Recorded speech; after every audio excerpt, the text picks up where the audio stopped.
지문 이어서 가겠습니다. 피노키오도 빠르게 사람을 닮아간다. 제페토 할아버지가 몸을 다 만들기도 전에 장난을 치기 시작하더니 다리가 완성되자마자 집을 뛰쳐나가 말썽을 부린다. 자, 피노키오에게 뭐가 생긴 거예요? 다리가 완성이 되자마자 집을 뛰쳐나가서 말썽을 부린다 라고 하는 것은 자기 스스로 의지가 생긴 거죠. 그래서 창조자의 제페토 할아버지는 창조자의 통제로부터 벗어나게 되는 겁니다. 통제로부터 벗어나서 피조물이 자기의 의지를 갖게 되는 거예요. 자, 세상의 유혹에 끌리기도 하지만 유혹을 뿌리치려고 노력하기도 한다. 이 모습은 뭐와 같습니까? 인간의 모습과 같습니다. 인간적인 고뇌를 겪는 모습과도 같죠? 마치 인간의 모습과도 같습니다. 자유를 만끽하는 만큼 자유의 역설 또한 뼈저리게 경험한다. 저기 자유의 역설이 옆에 보시면은 날개 문제로 따로 나와 있네요. 자유의 역설이 무슨 뜻인지 생각해보자 이렇게 되어 있네요.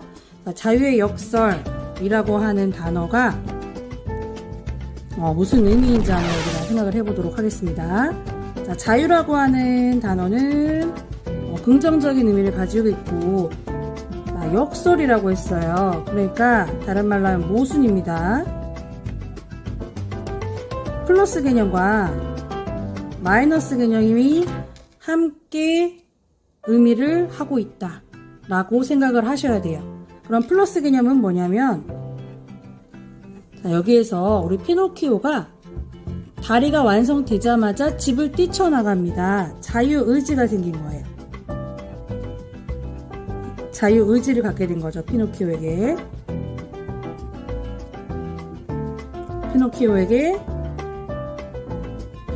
자유의지가 생긴 거예요. 그리고 마이너스는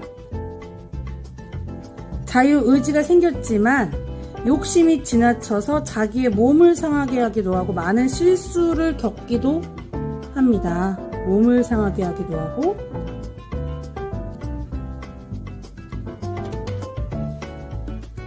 그리고 또 실수를 겪게 하기도 하는 거예요. 그러니까 자유를 주었지만 이 자유에 대해서 좋은 점도 있고요. 자유가 생겼으니까 얼마나 좋겠어요. 좋지만 이 자유에 대해서 잘 사용하지 못하여서 생기게 되는 마이너스적인 면도 있다라는 거예요. 모든 자유가 다 좋지만은 않다라는 거지. 그래서 자, 이 자유의 모습에서의 긍정적인 모습, 자유의지 플러스 자, 그리고 욕심이 지나쳐서 자기의 몸을 상하고 실수를 저지르고 후회하기도 한다.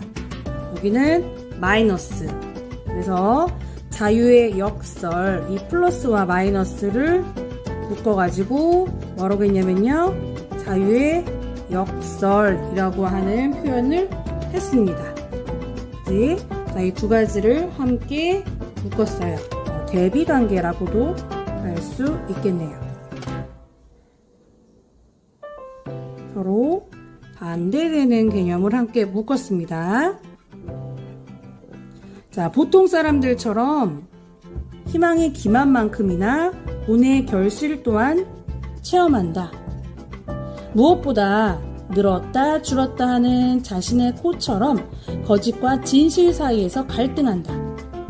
그러면서도 언젠가는 인간과 똑같이 되리라는 열망을 버리지 않는다. 그러니까 사람처럼 되고 싶어 한다는 거죠. 인간과 똑같이 되리라는 열망을 계속 갖고 싶어 한다는 거예요. 마치 뭐처럼? 로봇처럼. 로봇의 인간 되기처럼.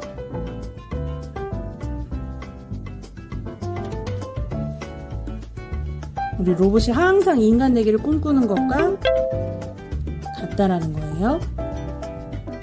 결국 피노키오는 꼭두각시가 아니라 진짜 어린이가 되었어요 라는 작가의 말처럼 사람이 됩니다. 여기서 이 꼭두각시, 또 진짜 어린이, 이런 비유적인 표현들을 계속해서 사용하고 있다라는 거. 자, 피노키오는 사실 사람이 아니지만 진짜 어린이가 되었어요 라고 하는 작가의 말처럼 사람이 된대요. 이 이야기 안에서 사람이 된다라는 거죠. 어떤 사람이 된다라는 거예요? 인간처럼 자유의지를 지닌, 정말로 자유의지를 가진 사람이 된다라는 거예요. 자유의지를 지녔다라는 거는 다른 말로 하면 어떤 의미입니까? 스스로 생각을 할 수 있다라는 거예요. 또 스스로 생각을 했으면은 내가 스스로 행동을 할 수 있다라는 거죠. 또 내가 스스로 결정을 내릴 수 있다라는 거예요. 이러한 존재가 된다는 거. 이게 바로 사람이라고 하는 겁니다. 자, 그래서 피노키오의 조물주인 제페토도 이루 말할 수 없이 행복해진다. 마지막에 행복해진다. 그래서 제페토도 긍정으로 끝나게 돼요. 그러니까 여기에 나오는 자유의지를 가진 행복을 느끼는 우리 피노키오의 모습, 그리고 마지막에 제페토의 행복한 모습, 그렇기 때문에 우리 글쓴이가 말하고 싶어하는 인간관이 무엇인지 알 수 있죠. 우리 글쓴이의 인간관을 한번 정리를 해볼까요? 자, 우리 글쓴이는 어떤 생각을 가지고 있을까? 자, 글쓴이의 인간관입니다. 글을 쓰는 사람의 생각이에요. 글쓴이는요,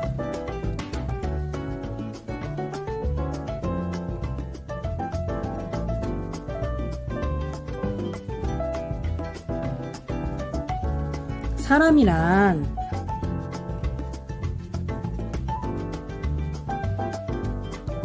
계속 갈등하고 실망하고 고뇌할 수 있어요. 사람이라고 하는 것은 우리 피노키오가 그 마이너스, 이제 몸을 상하게 하기도 하고 실수했었던 것처럼 그럴 수도 있어. 하지만 이러한 것들을 통해서 뭐를 할 수 있는 거예요? 바른 길을 찾아가는 그런 존재라는 거죠. 이렇게 생각을 한다는 거예요. 이게 바로 글쓴이가 생각하는 인간관입니다. 그러니까 피노키오의 삶을 보면서 우리 피노키오가 플러스이지만 마이너스의 모습도 가지고 있는 것처럼 글쓴이도 역시 이러한 모습을 보면서 피노키오의 모습과 우리 글쓴이의 일관관이 일치한다는 거 알 수 있었습니다. 자, 그 다음 우리 착한 로봇이라고 소제목이 붙어 있어요. 여기에서 다른 의견의 또 다른 인물의 주장이 등장하게 될 겁니다. 그러면 색깔 한번 바꿔가지고 또 한번 정리해 보겠어요. 자, 착한 로봇. 동화 속 피노키오의 이야기는 매우 행복한 결말에 이른다. 왜 매우 행복한 결말에 이뤘어요? 아까 봤듯이 제페토 할아버지 플러스였고요. 그치, 행복했잖아. 방금 여기서. 그 다음에 피노키오는 플러스랑 마이너스 같이 있었어요. 하지만 아까 뭐라 그랬어요? 여기에서 글쓴이 인간관이 플러스 마이너스 괜찮아, 마이너스일 수도 있어. 왜냐? 사람이란 플러스인 모습도 있지만 마이너스인 모습도 있다라고 인정했잖아. 다른 길 찾아가는 과정에서의 마이너스이기 때문에 괜찮다 그랬어요. 그러니까 이거 플러스인 거야. 그치? 그러니까 둘 다 좋은 거라 그랬어요. 그래서 매우 행복한 결말, 해피엔딩이야 라고 한 거예요. 그러나 우리의 미래도 그럴까? 자, 여기에서의 이 그러나, 자, 표시해 보겠습니다. 그러나, 자, 우리의 미래도 그럴까? 자, 표시해 보겠습니다. 자, 우리 공부하고 있는 지문, 과학 지문입니다. 자, 과학 지문에서의 이 물음표 정말 몰라서 물어보는 게 아닙니다. 그럼 왜 물어보는 거예요? 자, 우리 작가 계속해서 자기의 이야기를 하고 있는 거예요. 자기의 생각을 계속해서 우리에게 전달하고 있는 글입니다. 문제를 제기하고 있는 거죠. 문제를 제기하고 있는 부분이에요. 질문의 방식을 통해서 문제를 제기하는 겁니다. 자, 그러나 하면서 이야기를 하고 있다라는 건 뭐냐? 또 다른 관점이 등장을 한다는 거야. 지금까지 얘기했던 관점이 아니라 이제는 또 다른 관점이 등장을 하겠다라는 겁니다. 또 다른 관점이 등장하겠다라는 거예요. 그러나 우리의 미래도 과연 그럴까? 아니라는 거죠. 그럼 어떤 관점이 등장하는지 한번 봅시다. 미래 세대와 동등한 권리로 살아갈지도 모를 인공생명들이 모두 착한 로봇일까? 그렇지 않다는 거죠. 다른 로봇들도 있다는 거예요. 착한 로봇이 아닌 다른 로봇들도 있을 수도 있다는 거예요. 어떤 사람들은 모두 착한 로봇으로 만들면 되지 라고 반박할지도 모른다. 그리고 어떤 사람들은 예상되는 반론입니다. 이거 미리 제시하는 거예요. 그래, 이렇게 생각할 수도 있겠지 라고 예상되는 반론을 미리 제시해 주는 겁니다. 실제로 일본의 유명한 로봇 과학자인 시게오 히로세는 자, 인물 등장했어요. 시게오 히로세라고 하는 인물이 등장했습니다. 자, 이 시게오 히로세는 우리 작가와 같은 관점을 가진 인물일지 아니면 작가와 다른 관점을 지닌 인물일지 한번 잘 생각을 해봅시다. 지능을 갖도록 설계된 로봇이라면 그 어떤 로봇도 도덕적 존재가 될 수 있다라고 주장합니다. 라고 되어 있죠. 자, 시게오 히로세라고 하는 사람의 주장 한번 표시를 해보세요. 지능을 갖도록 설계된 로봇이라면 그 어떤 로봇도 도덕적 존재가 될 수 있다. 라고 시게오 히로세가 이야기했습니다. 그렇죠? 도덕적 로봇이 착한 로봇이 될 수 있다라고 하는 거예요. 이거 뭐예요? 바로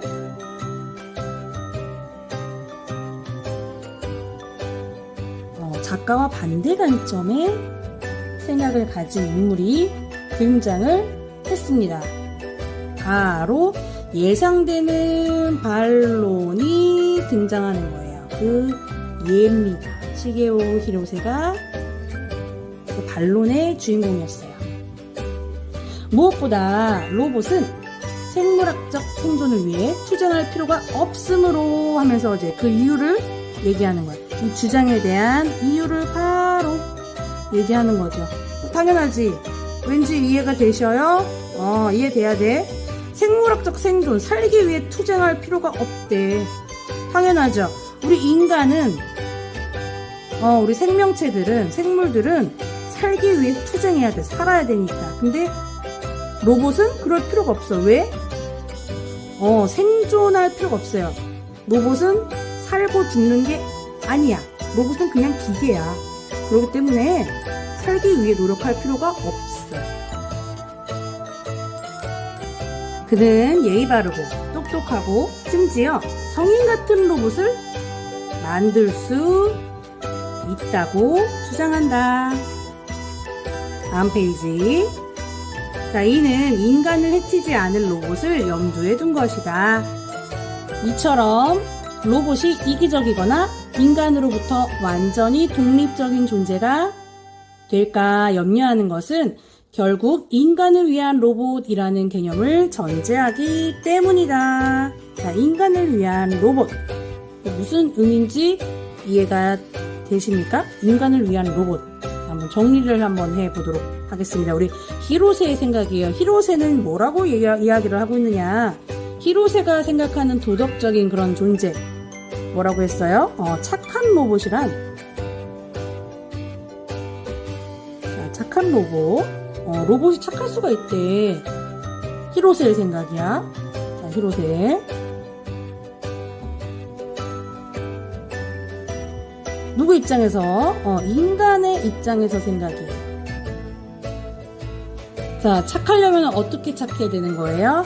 무조건 인간의 입장에서 인간을 해치면 안 돼.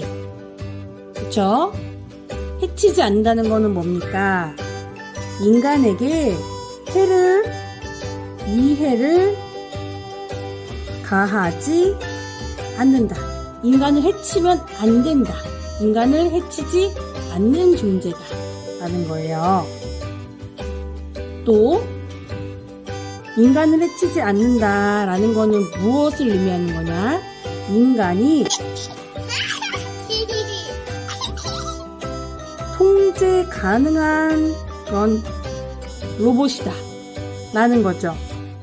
그러니까 우리가 전부 다 얘에 대해서 알고 있고 얘에 대해서 얘가 하는 거에 대해서 다 통제할 수 있어야만 한다는 거예요. 그 말은 즉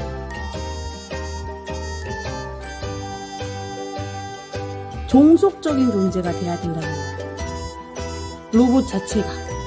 그래서 무조건적으로 이로움을 주는 존재가 된다는 거예요. 도덕적으로 아주 착한 로봇이, 그러한 로봇이 바로 우리에게 인간 중심의 생각인 로봇의 인권이라고 하는 것은 없다라고 하는 거죠. 히로세. 어떻습니까? 우리 작가와는 전혀 반대의 생각이라는 거 이해되십니까? 이해되시죠? 완전 반대의 생각을 가지고 있다는 거예요. 이게 바로 인간을 위한 로봇이라는 거예요. 자, 모든 창조 행위에는 조물주의 통제를 벗어나는 묘한 자유의 영역이 있다. 자유라고 한 단어 나왔죠. 자유를 인정하는 거. 이는 조물주 신화를 담고 있는 종교의 창세기에서도 알 수 있대요. 자, 이 창세기라고 하는 거. 자, 예시 사용합니다. 우리는 조물주인 신의 명령을 거역한 최초 인간의 자유행위와 그 결과로 지금 창세기 얘기를 하고 있는 거예요. 낙원에서 쫓겨난 이야기를 잘 알고 있지 않은가. 그 선악과 이렇게 사과 따먹어가지고 쫓겨난 이야기 있죠. 그 얘기를 하고 있는 거예요. 하물며 인간이라는 창조자가 자신의 피조물을 완벽히 통제할 수 있다는 생각은 공허한 희망일 것이다.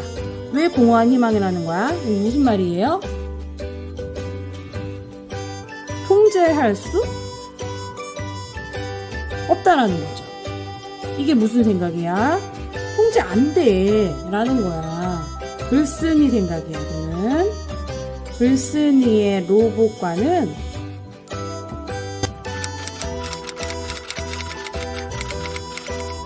신도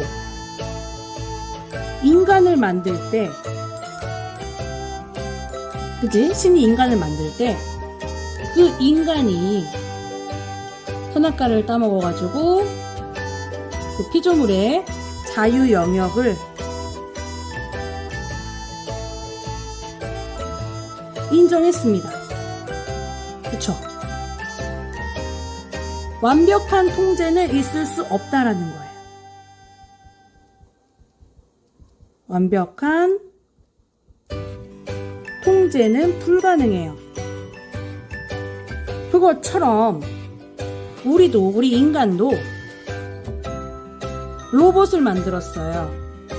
이 로봇에게도 완전한 통제는 불가능하다라는 겁니다. 우리 신이 인간을 만든 것처럼, 여기서 똑같습니다. 우리 신이 인간을 만든 것처럼 인간도 로봇을 만들었는데, 신이 인간을 만들었을 때 자유 영역이 인정된 것처럼 인간이 로봇을 만들었을 때의 자유 영역도 인정을 해줘야 됩니다 라는 뜻이에요. 그러기 위해서 창세기에 예가 사용됐다라는 거고요. 그리고 히로세라고 하는 인물의 생각은 글쓴이와는 반대 개념이라는 거 이해가 되십니까? 네. 자, 그 다음 인공노예로 갈 거예요. 자, 그렇다면 미래에는 인공생명과의 관계를 통제가 아니라 자율과 평등의 원칙으로 해결해 나가야 하지 않을까? 나가야 하지 않을까? 물어보는 거예요. 나가야 된다는 거야? 안 된다는 거야? 된다라는 거야. 그쵸? 자율과 평등으로 해야 된다라는 거죠. 자, 로봇에게 인권을과 같은 구호가 일상의 현실인 시대가 머지않아 올지도 모른다. 자, 이렇게 로봇에게도 인권을 줘야 될지도 모를 것 같아 라는 거예요. 로봇이라는 말은 원래 강제노동을 뜻하는 체코 로보타에서 유래했다라고 하면서 이제 어원이 나옵니다. 어원. 이 명칭은 1920년대 초 카렐 차페크의 연극 로썸의 만능 로봇에서 처음 쓰였는데 이 작품은 로봇이 노동자를 대체하는 미래사회를 그리고 있다. 로썸의 공장은 인간 대신 천하고 힘든 일을 하게 될 인공 노예를 생산하는 곳이다 하면서 자, 의미, 어원과 의미 알려주고 있고요. 하지만 나왔습니다. 이건 뭔 말이에요? 자, 요거 과거입니다. 그리고 이제 하지만 나왔어. 그럼 뭐야? 과거에서 이제는 현재 나올 거예요. 그러니까 과거랑 현재는 의미가 같을 거야, 다를 거야? 반대겠죠. 여기서 동그라미가 나왔어. 그럼 여기가 세모겠지. 여기 세모가 나왔어. 그럼 여기 동그라미겠지. 전혀 반대되는, 대립되는 그런 의미가 다른 내용이 나오겠죠. 다른 내용의 내용이 나오겠구나 라는 거를 우리는 미리 유추할 수 있겠네요. 하지만 오늘날 로봇들은 이미 단순한 공장 노동자 이상의 역할을 한다. 그러니까 우리가 앞의 내용을 미리 읽지 않더라도 하지만 뒤에 부분을 먼저 읽었다고 생각해봐요. 오늘날 로봇들은 미리 단순한 공장 노동자 이상의 역할을 한다를 먼저 읽었다고 생각했을 때 앞의 내용이 이 내용이 앞의 내용이겠구나 알 수 있겠죠. 자, 청소 로봇이나 가정부 로봇처럼 주로 인간이 한 노동을 대신하는 로봇도 있지만 그러니까 이게 다가 아니라는 거지. 인간의 동반자 역할을 하는 로봇 또한 인공지능 발명 계획의 목록에서 날로 늘고 있다. 이게 더 많아지고 있다는 거예요. 뭐예요? 그러니까 정서적인 동반자 역할을 하는 로봇들이 더 많아져요. 뭐보다? 단순하게 청소하는 로봇이나 가정부 로봇보다 단순하게 청소하는 로봇이나 가정부 로봇들은 뭐냐면은 육체 노동을 하는 그런 로봇들이에요. 그냥 기계들이었어. 근데 이러한 기계 로봇보다는 이제는 정서적인 동반자 역할을 하는 로봇들의 수가 훨씬 더 많아지고 있다는 거죠. 그치? 계속해서 노동을 하는 로봇들은 있어요. 그러니까 다시 한번 정리를 해보자면은 자, 과거에서 현재로 시간이 쭉 흘러갑니다. 노동을 하는 로봇은 계속해서 사용이 되고 있어요. 그런데 이제는 노동이 주가 아니라 정서적으로 도움을 주는 로봇의 수가 더 많아지고 더 많이 의지하고 있다라는 거예요. 뭔가 이제는 차이점이 여기서 생겨난다라는 거죠. 아시겠어요? 자, 그러면서 이제 애완동물 로봇, 또 간병인 로봇, 또 가정교사 로봇, 뭐 배우 로봇, 이거 전부 다 뭡니까? 예시를 계속해서 이야기하죠. 뭐에 대한 예시? 아까 말했던 거 정서적인 동반자 역할을 하는. 전부 다 뭡니까? 우리 사람이 해주는 역할을 대신해주는 그런 역할. 로봇이 이제는 인간의 역할을 대신해주는 거야. 이러한 예시들을 계속 얘기하고 있습니다. 자, 다시 말해. 앞에 있는 거를 정리해주고 있어. 다시 한번. 오늘날 로봇공학은 노예나 단순 노동자보다는 이건 뭐예요? 아까 과거 요약해주는 거야. 앞에 있는 거 다시 말해 요약해주고 정리해주는 거예요. 삶의 동반자 역할이 뭐예요? 현재 강조되는 로봇을 개발하려는 경향을 보입니다. 그러니까 자, 다시 말해 라고 하는 이러한 표지가 나왔다라는 거는 앞에 있는 내용을 정리해주고 그리고 다시 한번 요약해준다라는 거죠. 자, 로드니 브룩스는 자, 아까 우리 앞에서 봤던 그 인물이 또 등장했습니다. 기억나세요? 어떤 인물이었어요? 작가와 같은 관점을 가진 인물이었습니다. 언젠가 로봇이 인간과 같은 정도의 지능과 의식을 갖게 될 것이라고 믿고 있다. 브룩스는 이것이 현실이 될 때 인간을 위해 이들 로봇을 인공노예나 대체 노동자로 부리는 것은 비윤리적인 일이 될 것이라고 말한다. 왜 비윤리적인 일이 될 것이라고 합니까? 그렇지. 뭐를 인정해줘야 돼요? 인정해줘야 돼. 어떤 걸 인정해줘야 돼? 그들의 자유 영역을 인정해줘야 돼. 그들에게도 자유라고 하는 게 있어 라는 거를 인정해줘야 된다라는 거죠. 왜? 그들은 로봇은 로봇이야. 하지만 로봇들도 목표가 있어요. 로봇들의 목표는 뭡니까? 인간 되기를 목표로 한다라고 했던 거 기억나시죠? 로드니 브룩스의 목표였습니다. 자, 그 다음 이제 끝부분이에요. 타자를 어떻게 대할 것인가. 자, 타자라고 하는 것은 남입니다. 남. 근데 여기서의 이 타자, 다른 사람을 말해요. 남. 여기서 남은 뭐를 말하는 겁니까? 바로 인공생명을 말합니다. 생명은 생명인데 살아있는 생명을 원래는 말을 해야 되잖아. 근데 여기서는 살아있는 생명처럼 느껴지는 그 인공생명, 바로 우리가 말하고 있는 그 로봇을 말합니다. 한편 굳이 인간을 닮은 로봇이 이상적인 것은 아니라고 주장하는 로봇공학자들도 있습니다. 여기서의 이 로봇공학자는 뭡니까? 로드니 브룩스와는 또 상반되는 의견을 가지고 있는 그런 공학자들을 말하겠죠? 이들은 로봇에게 인공지능이 필요하지만 반드시 인간과 같은 두뇌를 가질 필요는 없고요.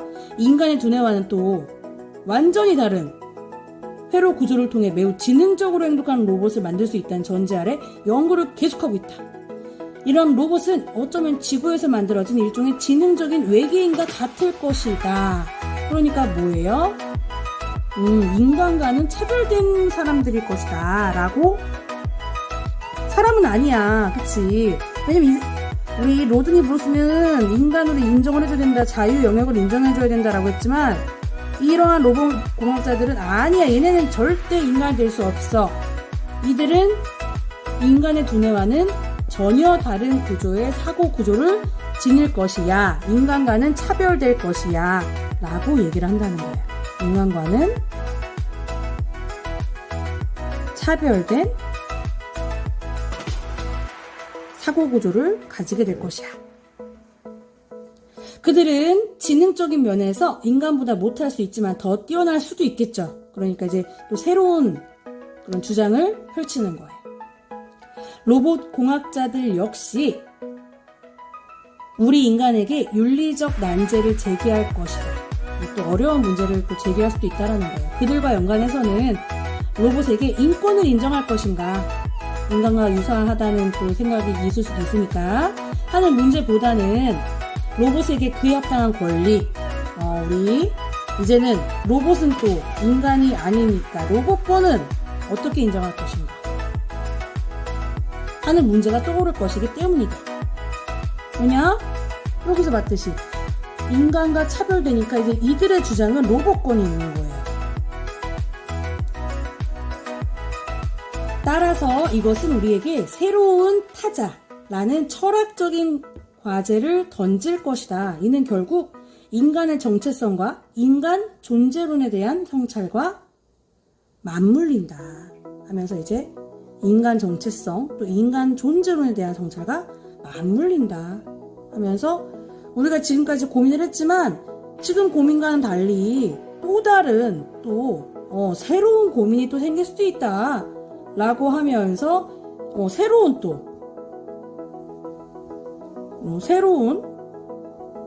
그런 로봇이 제기하는 그런 문제가 또 생길 수도 있다. 그리고 성찰이 생길 수도 있다.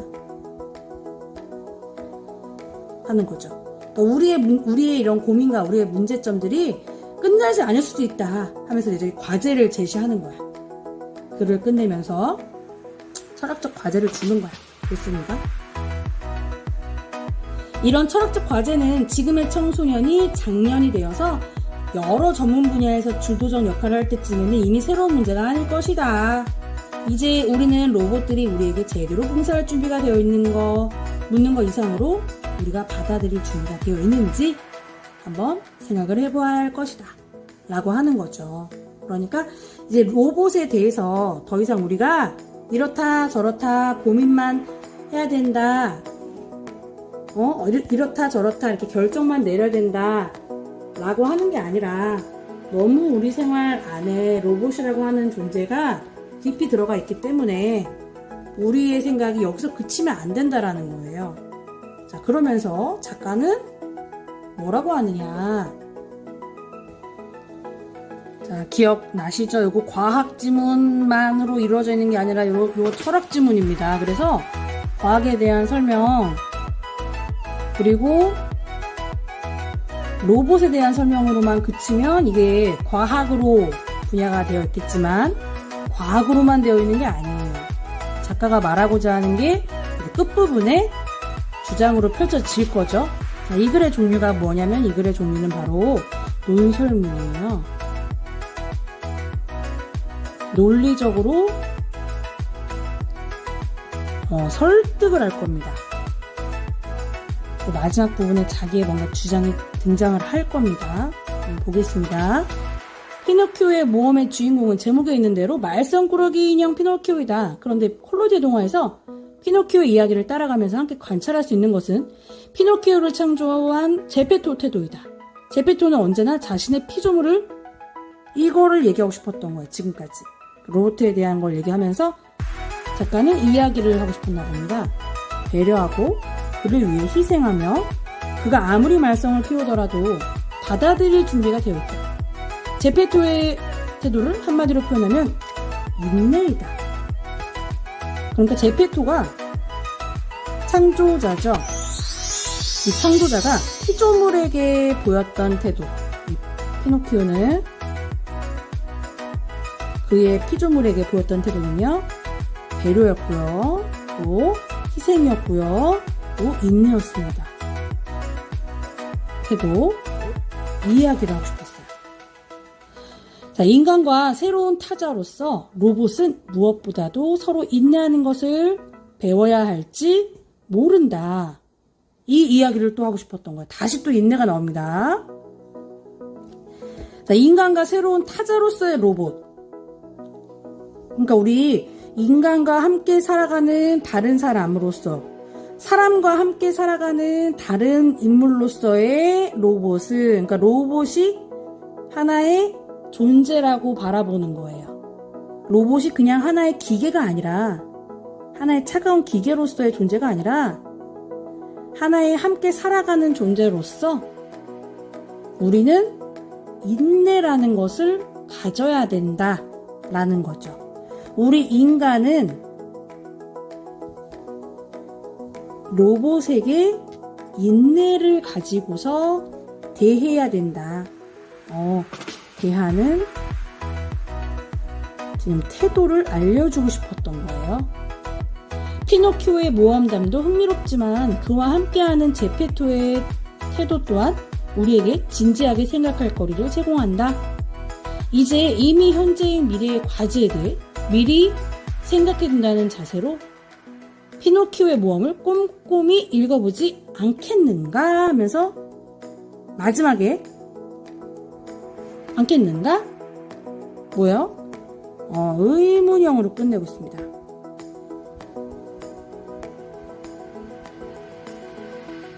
물어보는 겁니다. 이렇게 하라는 거예요.